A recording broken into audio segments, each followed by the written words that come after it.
Olá, queridos irmãos e irmãs, a paz de Cristo para você e para sua família. Sejam bem-vindos a mais um vídeo aqui no nosso canal Cenário dos Tempos. Eu vou falar nesse vídeo, irmãos, com três assuntos para vocês, tá? Sobre a situação do Exército Brasileiro, que de alguma forma está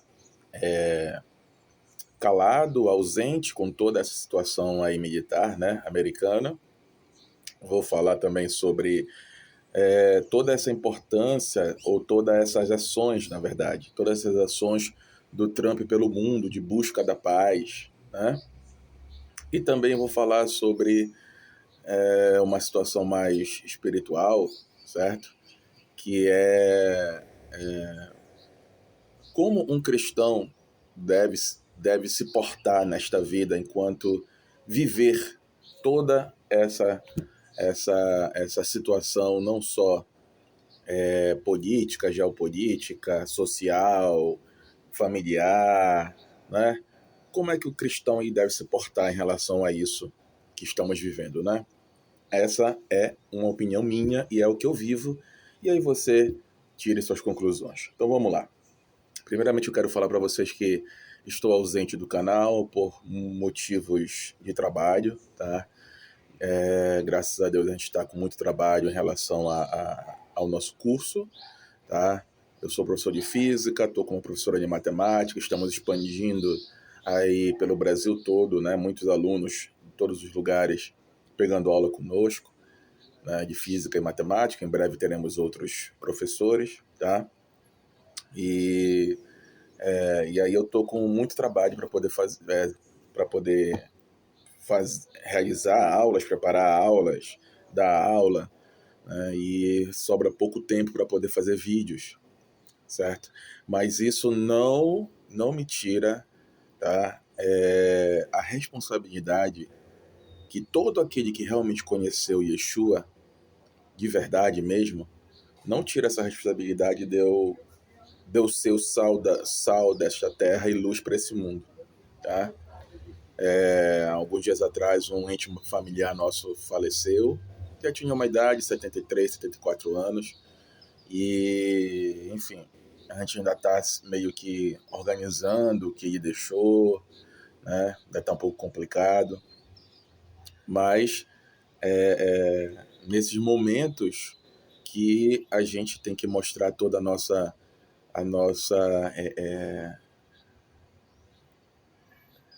nossa, é como se a gente espelhasse, né, aquilo que está no céu para o mundo, né? Solidariedade,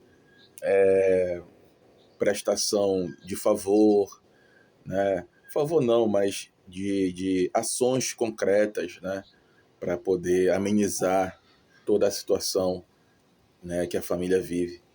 Então, também fiz isso durante esses dias, né? Fui no local, certo? Organizei algumas coisas, decidi algumas coisas pela família. Então, são situações que a gente, que nós cristãos, temos que intensificar, né, nossas ações nesses momentos, tá? Então, por conta disso, a gente está meio afastado, mas de vez em quando a gente vai passar aqui para poder conversar com vocês. Vamos lá. Primeiramente, o Exército Brasileiro, né? O Exército Brasileiro que a gente vê está realmente, que ele está pondo em prática aquilo que em algumas alguns recados que eles deram na mídia, né, em relação ao extremismo, tanto de um lado quanto do outro, tá? O que eles fizeram ali no 8 de janeiro, 9 de janeiro, foi perfídia, né? Foi muito feio, vai ficar marcado para sempre, né, na história aí do Brasil, né? Que é você enganar as pessoas dizendo que vão protegê-las, né? E logo depois você entrega eles, né? Isso é perfídia, isso é crime, tá? Isso é crime. Então, isso é uma marca muito feia no Exército, tá? E de lá para cá eles vêm adotando uma situação muitas vezes impulsionada, né? pelo atual governo, mas o que a gente está vendo agora é algo neutro, né? Você sabe que ali o Pietro, que eu acho que é da Colômbia, né? Pietro da Colômbia, ele quase que declarou guerra, né, contra os Estados Unidos por causa da situação militar na América do Sul, tá? O Maduro nem se fala, né? E a gente vê o exército brasileiro na dele, né? Provavelmente o Lula já está sondando para formar uma grande guarda bolivariana na América do Sul para defender, né, os interesses os interesses deles, né, aqui na América do Sul, da democracia, né? E a gente até agora está vendo um exército isento. Alguns dias atrás eles soltaram uma nota falando sobre o extremismo da direita, né? Que eu acho também que realmente tem um extremo em relação a algumas atitudes, tá? Antes da esquerda nem se fala, né? Nem se fala. E nós brasileiros, os chamados isentões por eles, né? Que de alguma forma não está no extremo, claro, no extremo nenhum nem do outro, a gente fica observando essa situação, torcendo para que o povo brasileiro, né, povo brasileiro possa reagir enquanto uma nação unida, não separada, tá? Quanto mais separação, mais frágil se torna a nação, tá? E isso é uma tática do domínio mundial, né? Você fragmenta a nação, ela fica mais fraca. Quando ela está unida, ela é mais forte, né? E o povo brasileiro tem que ter essa reação como povo, né? A gente fica, às vezes, passando no YouTube, né, e vê algumas situações dos youtubers bolsonaristas, tá? Vi um desses aí dizendo que ele recebeu uma facada por todos nós. Olha só, né? Ele recebeu uma facada por todos nós, né? Elevando o status de ser humano como salvador. Então, esses extremismos, né, ele nunca é bom, nem a religiosidade extrema, nada que é extremo é bom. Tá? A direita, a gente fica ainda observando qual é o nível dela. A esquerda a gente sabe que é bagunça, ó, né, que é domínio, sabe, quem tá do nosso lado tá bem, quem não tá, sabe, tá miserável. A gente sabe porque a gente tem muitos exemplos, né? A gente sabe quais são os planos. Agora, esse extremo da direita é também complicado. É muito difícil e complicado porque a gente não sabe, né, até onde eles vão.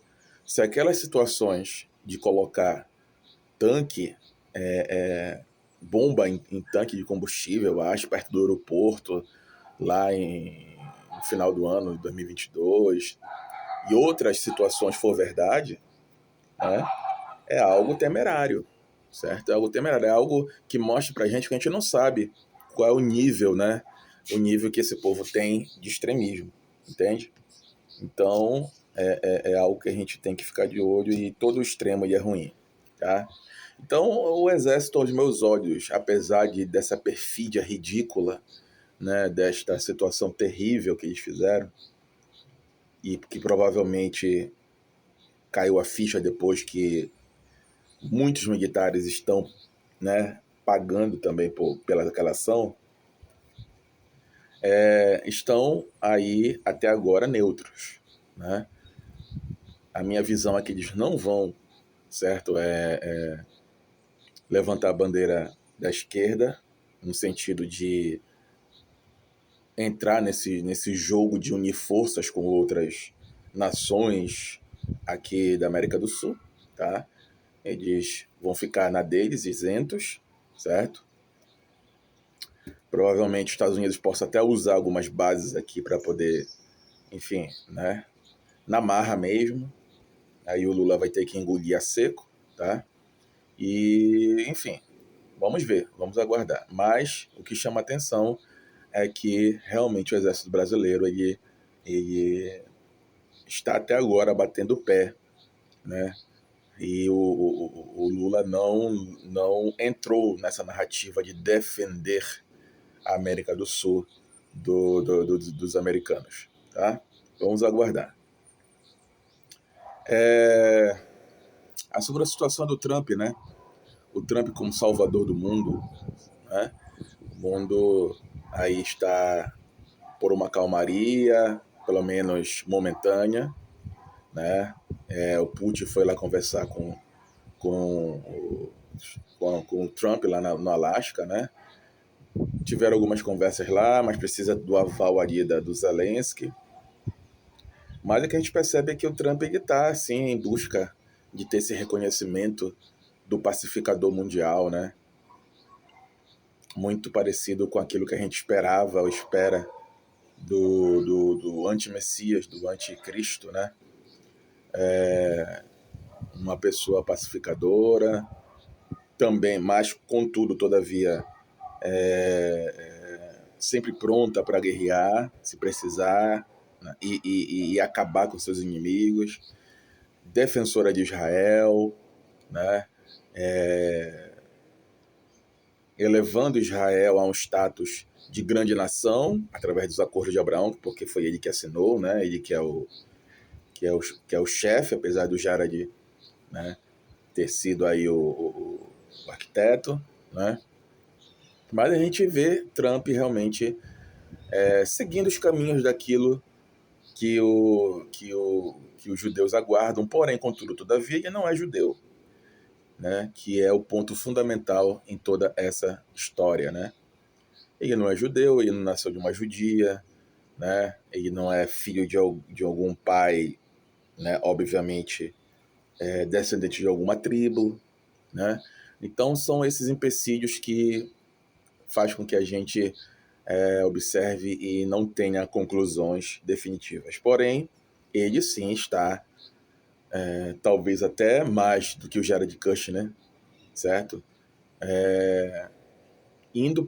Cumprindo alguns pré-requisitos, mas o fundamental para os judeus, que é esse lado religioso, não só o lado geopolítico, né, que é muito importante também, mas o lado religioso é também muito importante, fundamental para que, né, eles possam dizer que realmente ele é o Mashiach.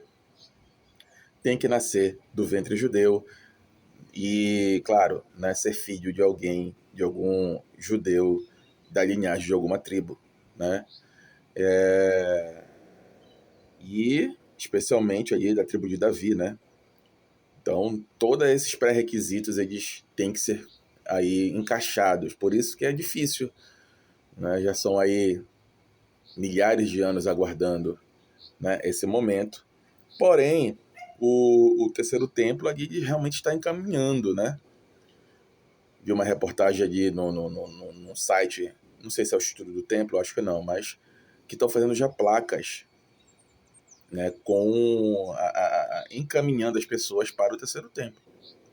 Então, essa situação ali de templo, da volta do sacrifício, do sacerdócio, de tudo ali que envolve a religião judaica, está realmente encaminhada. Está encaminhada, né? Precisa ali de alguns ajustes, pode ser que Israel tenha que compensar, né, alguma situação ali, talvez o Estado palestino, né, aquela terra ali na mão dos árabes para eles poderem tomarem conta, né, e o povo palestino ter ali sua terra, um Estado, pode ser, tá? Como eu falo para minha análise para vocês. Para que Israel aceite isso, eles têm que ter uma contrapartida muito grande, e a contrapartida é o Monte do Templo, tá? Então, não sei se derrubando ali sabe, tudo que tem ali muçulmano em cima, né, o Domo da Rocha, tudinho, ou fazendo ao lado, né, um de frente para o outro, não sei, certo? Mas tem que ter uma contrapartida muito, muito grande para que Israel possa liberar Gaza como um Estado palestino ali na mão dos árabes, claro, né, na mão da Arábia Saudita, enfim, tá? Vamos aguardar. E a última situação que eu queria falar para vocês é sobre como o cristão deve viver, né? Deve viver para buscar ser luz, ser sal e principalmente buscar santidade neste mundo tão sedutor, então, enfim. Olha, gente, o que eu posso falar para vocês e o que eu vivo é. Eu sei que é difícil pensar assim, ainda assim viver tranquilamente. É claro que eu queria dizer para vocês, olha, viva tranquilo, né? Viva, porque tudo isso é verdade, tá? Deus está no comando, Deus está, sabe, nos guiando, provendo, protegendo aqueles, né, que realmente possuem, né, este amor verdadeiro, né, que ultrapassa qualquer problema, qualquer dificuldade, né? Possui a confiança, né? Possui a vontade, principalmente uma vontade que brota de si, né? De fazer o gesto prático e ação de buscar estar perto dele. Não é só querer, mas é buscar de verdade, com ações práticas, virando o rosto para aquilo que não é bom, negando a si mesmo, renegando as suas concupiscências, né? Então, essa prática é dolorosa, porque tudo que é carnal é prazeroso, mas é esta contrapartida que nós temos que ter. Mas eu acrescento um algo a mais em tudo isso, um algo a mais, né? Que é viver como se hoje fosse o último dia mesmo na sua vida aqui nessa terra. Tá? Não é negócio de carpe diem, não é esse negócio, sabe, filosófico, esse negócio aí grego, não, nada disso. Tá? É porque é verdade. É uma verdade, certo, que de alguma forma traz para nós um certo parâmetro, né? Um certo parâmetro, tá? Ou uma certa limitação das nossas ações tendenciosas ao pecado, né? Porque, por exemplo, um parente nosso faleceu e a gente está escutando coisas deles que ele fazia lá, né, nos últimos momentos, nos últimos meses, que provam que ele estava totalmente perdido, né, sozinho. Ele estava com os filhos longe. Na verdade, ele nunca teve uma aproximação com os filhos foram levados pela mãe logo crianças. Foi uma dor e um choque muito grande, não só nas crianças, mas nele também, e isso ficou uma ferida nele, né, eterna, que levou até o último momento. E isso trouxe consequências ao redor dele que o levou a práticas, né, a práticas do mais lamaçal, do mais profundo da lavagem que um ser humano possa fazer, né? Aquela situação lá do filho pródigo, né? Pródigo que saiu, foi embora, né, da casa do pai e chegou ao ponto de comer junto dos porcos, né? É uma situação que ele viveu, tá? Muito triste, muito, muito, muito, muito triste, certo? E a minha conclusão de tudo isso é o quanto milhões, quiçá bilhões de pessoas, né, ou não escutaram em algum momento, ou não viram a passagem de Deus na sua vida em algum momento, não entraram, né, nesse grande ônibus, certo? Que poucos sobem, né, do reconhecimento realmente, né, de tudo aquilo que Yeshua fez e faz diariamente, de toda essa criação maravilhosa que temos, né? ou não quis entrar, ou não teve a oportunidade. Quantas pessoas?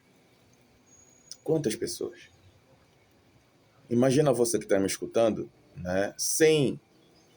Imagina onde você estaria, o que você estaria fazendo se você não tivesse tido a oportunidade de ter esse encontro com Yeshua, né? Onde você estaria uma hora dessa? O que estaria fazendo? Certo? Então, isso aumenta a nossa responsabilidade enquanto de alguma forma, representantes, né, deste reino neste mundo. Aumenta a nossa responsabilidade, porque de nós será muito cobrado. Tá? E aí eu pergunto até onde chega a misericórdia de Deus nessas pessoas. Né? Será que em algum momento pós-morte eles terão algum tempo de contemplar esta glória que nós, antes de chegarmos a esse momento, já contemplamos? Né? De chegar assim, antes desse encontro, desse juízo face a face com Yeshua, que está escrito que acontece quando a gente morre? Contemple toda essa glória, essa graça e possa ter um momento de contrição e de arrependimento. Será que existe isso? Ou é só em nossas vidas aqui que temos uma só chance? O que a palavra diz é isso, né? Que nós temos uma só chance em vida, né? Mas será que Deus não é tão misericordioso, mas tão misericordioso, tão generoso, ao ponto de dar esta oportunidade para aqueles que não tiveram ou que não, né, enfim, porque às vezes a pessoa realmente não tem a oportunidade, né? Será que ele não é misericordioso a esse ponto? Porque se a gente for pensar, nós somos como crianças carentes perto do Pai, né? Como crianças que às vezes faz besteira, que, sabe, por tantas situações na vida, tantas situações que a gente passou, nos tornam pessoas às vezes amargas, às vezes perturbadas, às vezes feridas, às vezes, sabe? E a gente toma atitudes, né? A gente toma caminhos que muitas vezes a gente pensa, por que eu estou fazendo isso? Para que eu estou fazendo isso? Né? E muitas vezes não tem alguém que possa te mostrar um caminho. Ou não tem, ou você naquele momento não por tanta situação que estava vivendo, não agarrou essa oportunidade. Né? Então a minha esperança, não só para esse parente, mas para todas as pessoas, inclusive para mim, é que a gente tenha um intervalo de tempo assim, para a gente pelo menos contemplar, né, essa glória, esse céu aberto, pós-morte, né, toda essa glória maravilhosa. E que a gente tenha a oportunidade de poder, naqueles momentos curtos, né, de ter um momento de contrição, de ter um momento de reflexão, de ter um momento de, sabe? Essa é a minha... Porque quem trabalha com pessoas hereges e de alguma forma que não ligam muito para a religião, ou para a religião não ligam muito para o lado cristão, né? Ou nem para outras religiões, eu não vou chamar de ateu, porque eu acho que ateu, só de se considerar ateu já não é mais. Sabe o quanto essas pessoas elas possuem, né, uma carência, né? E, enfim, quem convive sabe o que eu estou falando, né?